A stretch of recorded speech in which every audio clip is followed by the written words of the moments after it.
Hey guys, welcome to our channel. आप सभी का स्वागत है आपका अपने यूट्यूब चैनल पे। ऑल ऑफ अस चैनल को सब्सक्राइब कर लीजिए और बेल आइकन वाला बटन प्रेस कर दीजिए। तो friends, important mains level puzzle अपने डिस्कस करने वाले हैं, तो वीडियो को मैक्सिमम शेयर कीजिए आप फ्रेंड्स के साथ। ये puzzle last year SBI PO exam के अंदर पूछा गया था, तो एग्जैक्ट पजल आप लोगों के लिए है। तो इस तरह के पजल्स आप लोगों को मिलते रहते हैं डेली। तो आप लोग चैनल को ज्यादा से ज्यादा यार सब्सक्राइब करें और शेयर करें अपने फ्रेंड्स के साथ। देखो यहाँ पे पजल में अपने को दिया क्या हुआ है, आज सिर्फ हिंदी में पजल लगा है क्योंकि टाइम का इश्यू था, इस वजह से इंग्लिश में अपने नहीं बना पाए। 6 कर्मचारी अपने को दे रखे हैं, ABCDEF। अलग एक कंपनी में अलग अलग पदों पर काम करते हैं, ठीक है। उनमें मुख्य कानूनी अधिकारी यानी CLO है। उसके बाद अपने को CMO दिया हुआ है, उसके बाद CTO दिया हुआ है, उसके बाद CFO दिया हुआ है, उसके बाद COO दिया हुआ है, उसके बाद CO दिया हुआ है। पदों का अनुक्रम उपरोक्त उल्लिखित क्रम के रूप में समान है, एक समान है। अर्थात CLO जो वो सबसे कनिष्ठ पद है और CO जो वो सबसे वरिष्ठ पद है। अब CO जो है ना वो सबसे वरिष्ठ होगा और जो CLO है ना वो सबसे कनिष्ठ होगा अपना, ठीक है। ये चीज आप लोगों को ध्यान रखनी है। आगे क्या बोला है, उन सभी के पास अलग अलग वर्षों में कार्य अनुभव है, उनके पास कोई ना कोई एक्सपीरियंस होगा और उन सभी को उनके पदों के क्रमानुसार अलग अलग वेतनमान प्राप्त होता है। यानी उनकी सैलरी दे रखी होगी आपको और एक उनका एक्सपीरियंस का ईयर दे रखा होगा और एक इनका जो अपना पद है CEO, जैसे CLO CEO ये अपना दिया हुआ होगा और एक अपने पास जो है इनके नाम दे रखे हैं ABCDF। अब इसको किस तरह से सॉल्व करना देखिए आगे। वरिष्ठतम कर्मचारी को उच्चतम वेतन प्राप्त होता है और उसे अधिक वर्षों का अनुभव है, और सबसे कनिष्ठ कर्मचारी को सबसे कम अनुभव है और उसे सबसे कम वेतन। यानी इसका मतलब क्या है कि जो CEO है ना उसको सबसे ज्यादा वेतन मिलेगा, सबसे ज्यादा एक्सपीरियंस होगा वर्ष में। और जो CLO है वो सबसे कनिष्ठ है तो उसको सबसे कम एक्सपीरियंस होगा और सबसे कम वेतन मिलेगा। ये बात बोल रहे हैं सभी, ये उनके जो पद है ना उनके अकॉर्डिंग रहेगा। तो इंपॉर्टेंट ये रहता है कि इनके पद अपने को पता होना चाहिए कि वरिष्ठ क्या होता है, कनिष्ठ क्या होता है। वरिष्ठ का मतलब क्या होता है कि सबसे बड़ा पद जो है कंपनी का उसको वरिष्ठ बोलते हैं।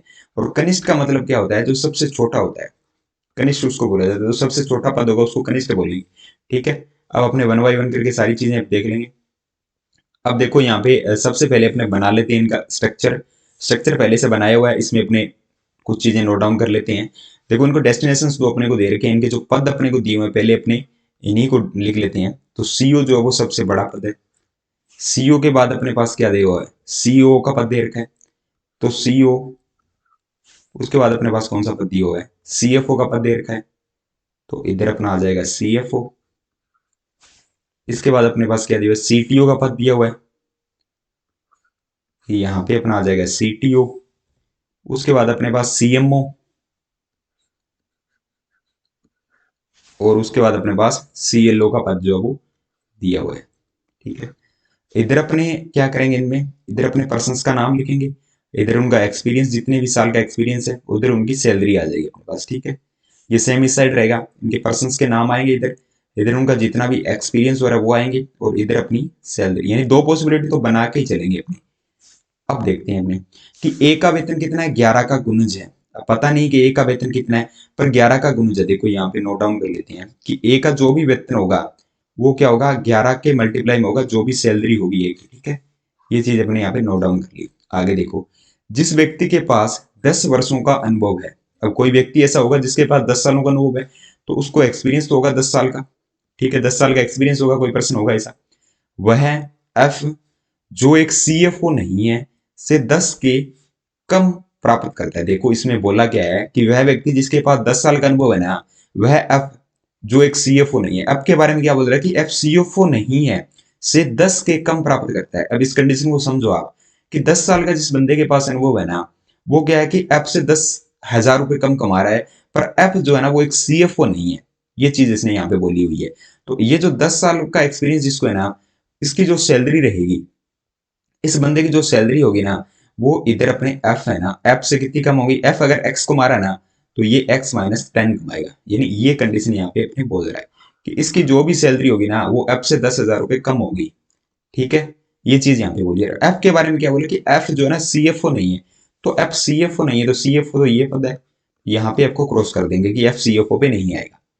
इस कंडीशन को दोबारा देख लो कि जिस व्यक्ति के पास 10 वर्षों का अनुभव है, ठीक है, जिस व्यक्ति के पास 10 वर्षों का अनुभव वह, एक बार इस लाइन को आप छोड़ दो, CFO वाली लाइन को अगर छोड़ के पढ़ोगे, वह ऐप से, देखो वह ऐप से 10,000 रुपए कम प्राप्त करता है। अब ये एक्स्ट्रा इन्फॉर्मेशन इन्होंने दे दी कि वो एक CFO नहीं है ऐप जो है वो, तो इसमें बच्चे कंफ्यूज हो जाते हैं। आगे बोला कि अधिक से अधिक एक व्यक्ति डी से वरिष्ठ है। देखो यहां से अपने क्लियर पता लग रहा है कि अधिक से अधिक कितने व्यक्ति डी से वरिष्ठ हो सकते हैं, एक ही व्यक्ति हो सकता है। तो इसमें देखो जी प्रश्न, अगर मैं डी को यहाँ पे रख दूं तो डी से वरिष्ठ एक ही व्यक्ति है, और अगर डी को मैं ऊपरी ऊपर रख दूं तो कोई वरिष्ठ नहीं है। उसने बोला कि अधिक से अधिक तो एक ही वरिष्ठ हो सकता है, और कोई भी वरिष्ठ ना हो ऐसी भी तो हो सकता है। तो अधिक से अधिक एक हो सकता है, उससे कम से कम का कोई कुछ नहीं बोला कि कम से कम कितने होंगे। तो डी यहाँ पे भी आ सकता है, यहाँ पे भी आ सकता है। दो कंडीशन डी के लिए यहाँ पे बन गई अपने पास। आगे देखो, केवल दो कर्मचारी उस व्यक्ति से कनिष्ठ है जिसे 8 साल का अनुभव है, यानी 8 वर्षों का जिसे अनुभव है ना, उससे केवल दो ही कर्मचारी उससे कनिष्ठ है। यानी कनिष्ठ का मतलब क्या होता है, छोटे हैं। तो जिसको 8 साल का एक्सपीरियंस है, अब इसको अगर 8 साल का एक्सपीरियंस होगा तो एक और दो ही व्यक्ति छोटे होंगे, इधर भी एक्सपीरियंस सेम होगा, 8 साल का होगा। आगे देखो, जो व्यक्ति सीईओ है उसे 60 के वेतन प्राप्त करने वाले व्यक्ति से 3 वर्ष अधिक का अनुभव है। अब देखो, जो भी कंपनी का सीईओ रहेगा, ठीक है, जो भी सीईओ है उसको क्या एक्सपीरियंस जो उसका रहेगा ना, वो उधर 1 साल है तो उधर 4 साल रहेगा। ये मान रहे हैं अपने कि इधर अगर 4 साल है तो 3 साल ज्यादा होंगे तो इधर 4 साल हो जाएंगे। अब ये जो बंदा ना, ये कौन होगा, इसकी सैलरी क्या होगी, इसकी सैलरी होगी 60,000 रुपये, 60 की। ठीक है, अब इसका पद अपने को पता नहीं कि कौन सा पद है, पर ये चीज अपने को पता है कि इसकी सैलरी 60,000 है, और उसको 1 साल का अनुभव है तो उसको 3 साल ज्यादा, यानी उसको 4 साल का अनुभव कहीं ना कहीं होगा। ठीक है, ये चीज अपनी बन गई इधर। आगे देखो, सीएलओ और सीएमओ के वेतन का योग अधिकतम कार्य अनुभव वाले व्यक्ति के वेतन के समान है। यानी जो सीएलओ और सीएमओ हैं, सीएलओ और सीएमओ ये दोनों हैं, जो इनका जो वेतन रहेगा वो सीईओ के वेतन के बराबर रहेगा। सीईओ के बराबर इनकी सैलरी रहेगी। ठीक है, सबसे अधिक जो अनुभव वाला कौन होगा, सीईओ होगा। तो सीईओ का जो वेतन होगा इन दोनों का टोटल उसके बराबर होगा। आगे देखो, 15 वर्ष कार्य अनुभव के अधिकतम वर्ष है। देखो अब सबसे ज्यादा जो एक्सपीरियंस वाला बंदा होगा वो 15 ही साल का हो सकता है, उससे ऊपर नहीं हो सकता। तो सबसे वरिष्ठ कौन होगा, फिर सीईओ ही होगा। तो सीईओ जो है वो 15 साल का एक्सपीरियंस के साथ होगा। इधर भी इसने बोल दिया कि ये जो सीईओ वो 15 साल के एक्सपीरियंस के साथ होगा।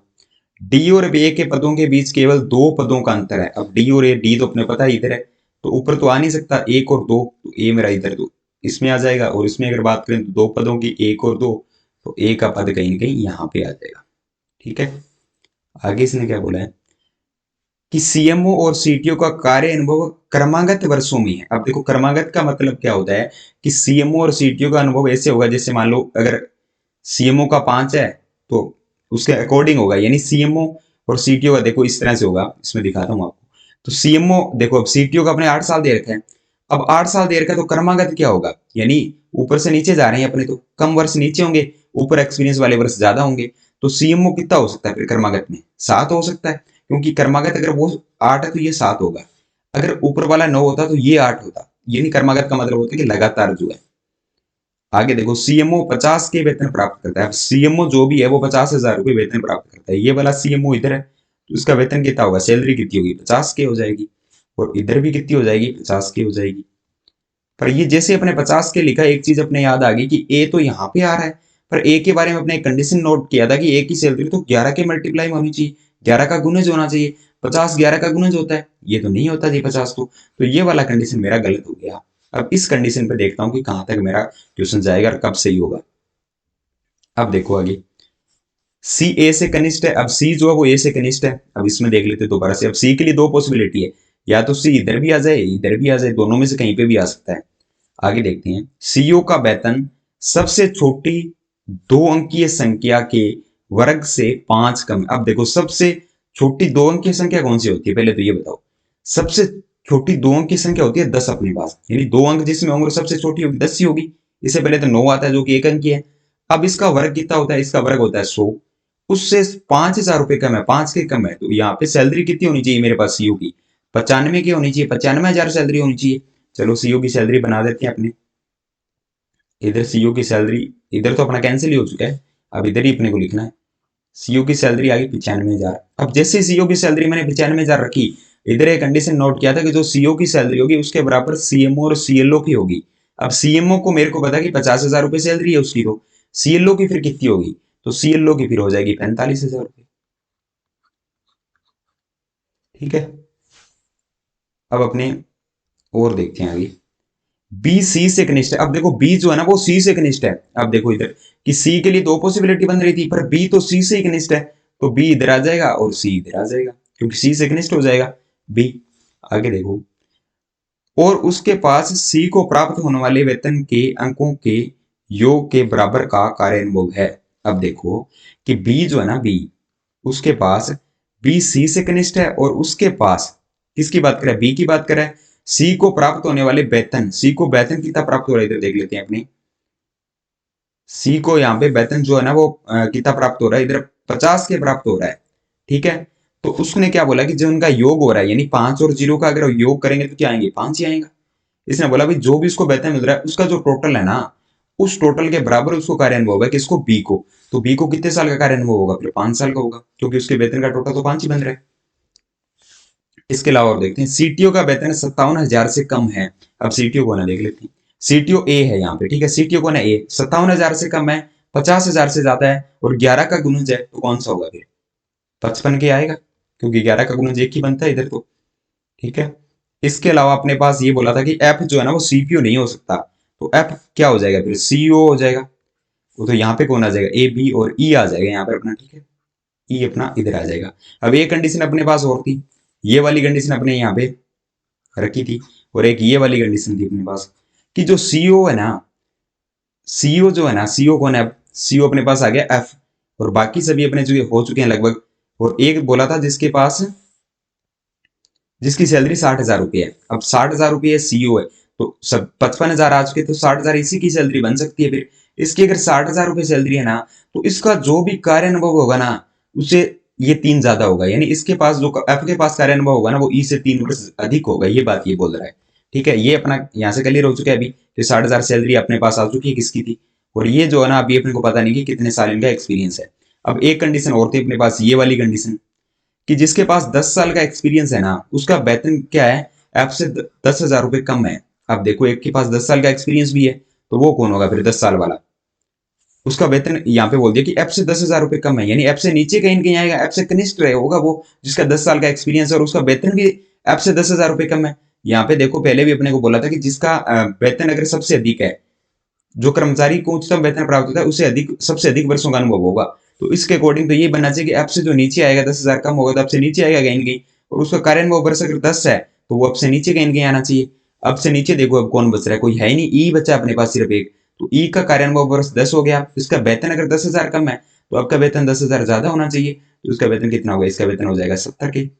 अब देखो यहाँ पे अगर इसका 10 साल एक्सपीरियंस है, उससे 3 साल अधिक होना चाहिए इसका, तो इसका एक्सपीरियंस कितना होना चाहिए, 13 साल होना चाहिए। तो ये पजल अपना यहाँ पे कंप्लीट हो गया है ये वाली पॉसिबिलिटी के साथ, क्योंकि ये इतनी सारी चीजें अगर अपनों ने शॉर्ट हैंड की तभी ये पजल अपने जो वो विद इन मिनट्स बना सकते हैं, और दो पॉसिबिलिटी लेके चलेंगे तो ये अपने ज्यादा फायदा रहेगा मेंस एग्जाम में, अगर कोई भी आप मेंस देने जा रहे हो, चाहे आपका एसबीपी हो, आईबीपीएस पी हो, आईबीपीएस क्लरिकल हो।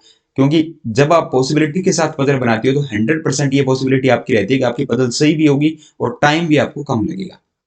तो ये चीज आप लोग सीखिए, और इस चीज को आप लोग ज्यादा से ज्यादा प्रैक्टिस करोगे तभी ये चीजें आप लोग एग्जाम में कर पाओगे। तो अगर आपको कोई डाउट है तो कमेंट सेक्शन में पूछिए, और वीडियो को लाइक शेयर कीजिए मैक्सिमम फ्रेंड्स के साथ, क्योंकि आने वाले दिनों में हम इसी तरह के पजल्स, मैथ्स और रीजनिंग सभी तरह की क्लासेस आप लोगों के लिए फ्री लेके आने वाले हैं 2022 के लिए। जितने भी बैंक एग्जाम के टारगेट कर रहे हो आप, तो आप सभी को कल आप लोगों का जो एक रिजल्ट आने वाला है आईबीपीएस आरआरबी का, जो फाइनल रिजल्ट है वो कल आने वाला है 1 तारीख को, 1 जनवरी 2022 को। तो उसके लिए सभी को बेस्ट विशेष, जिन्होंने भी एग्जाम दिए है, कि आप सभी का कहीं ना कहीं उसमें सिलेक्शन हो, और डेफिनेटली आप लोग 2022 में 1 तारीख को ही सिलेक्टेड हो जाओ बैंक के लिए। तो सभी को बेस्ट विशेष, थैंक यू दोस्तों, हैव अ नाइस